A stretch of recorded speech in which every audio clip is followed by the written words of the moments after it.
आश्चर्य वाटतंय ना की तुझ्या मनातले ते प्रश्न जे तू कोणालाच बोलला नाहीस त्याचं उत्तर तुला अचानक कसं मिळालं. तुला वाटतंय मी तर स्वामींना काहीच सांगितलं नव्हतं, मग त्यांना कसं कळलं. अरे वेड्या, मी तर तुझ्या हृदयात बसलोय रे. तू ओठांनी बोलण्याआधी तुझा विचार माझ्यापर्यंत पोहोचलेला असतो. बाळा, लहान बाळाला भूक लागली की त्याला आई मला भूक लागलीये असं बोलता येत नाही, तरी आईला कळतं ना. मग मी तर तुझी माऊली आहे, मला कसं नाही कळणार. काळजी नको करू, मला सांगण्याची गरज नाही.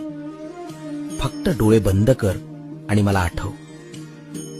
तुझा न पाठवलेला मेसेज सुद्धा मी वाचलाय.